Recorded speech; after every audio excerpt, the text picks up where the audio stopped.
Here is Roberta with Verb Server. Listen as Rob Avis breaks down the staggering impact of Americans' 40 million acres of front lawns, enough to feed the nation for 2 years if converted to crops, and why rethinking that space is a game changer for food security. This is some days I feel like we're in a Shakespearean comedy, and because we're aware of all these problems now, and I think that every year the awareness grows. Yeah. And I like to say that our biggest limitation to regeneration is actually cultural sentiment. Mm-hmm. It's our beliefs. It's the paradigm that we choose to operate. And one of the examples that I like to give is in the United States, and I'm sure it's similar in Europe and for sure in Canada it is. I don't have the stats for Canada. Sometimes we don't have the statistics are just not as good here sometimes because there's less people. But in the US, they grow close to 40 million acres to front lawn, which is about the same amount of land that they dedicate to growing wheat. And so I got a call one day from a student taking a sustainability course in one of the Nordic countries. And they said, they asked me, they wanted to interview me to say, can we feed the world within cities? And I said, well, I don't know. I'd have to do the math. And they said, well, I don't think we can. And I was like, well, okay, why are you interviewing me then? But I did a quick Google search, and it turns out that if we turned all that front lawn into wheat, which we wouldn't do because we want more diversity than just a wheat crop, but just for a reductionist calculation, you could feed everybody in the US a 2,000 calorie diet per day for 2 years off of one crop, just converting our lawns over to food systems. Yeah, that would be...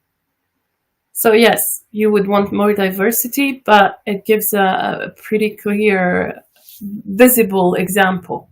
Yeah, just from a scale perspective. And then when we look at the amount of gasoline that gets pumped into the front lawn, it's enough to drive a Hummer 21,000 times around the earth every year. The amount of nitrogen, phosphorus, potassium, herbicides, and pesticides are mind-bending.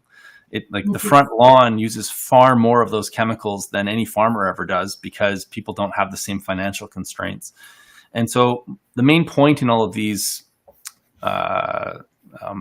factoids, if you will, is that we have the land base. We're currently allocating a lot of resources to an element that produces very little for us. In fact, I would say that it enslaves us in a lot of ways. And if we could change our paradigm and the way that we look at things, we could transform where food comes from. So imagine you've got all your vegetables and fruits coming from the urban, peri-urban space. Yes. Now farms could move their production back to more perennial systems. And there was a statistic that I read in a book called The Vegetarian Myth, where the author basically did a calculation and said if everything, all the corn, soy, and wheat in the United States was turned back into perennial grasslands, which would have been the case 400 years ago before Europeans showed up in North America, that if you did that from North Dakota, south to the Gulf of Mexico, east to the Mississippi, just that grassland alone, that conversion from annual cereals to perennial grasses, would store enough carbon to make the US carbon neutral overnight. We'd also transform the entire watershed, the Mississippi watershed.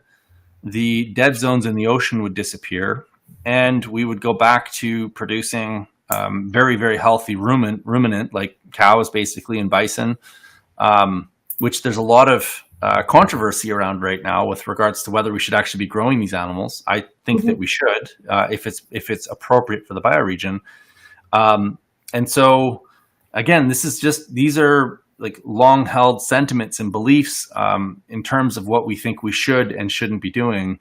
Although the problems of the world remain incredibly complex, the solutions are embarrassingly simple.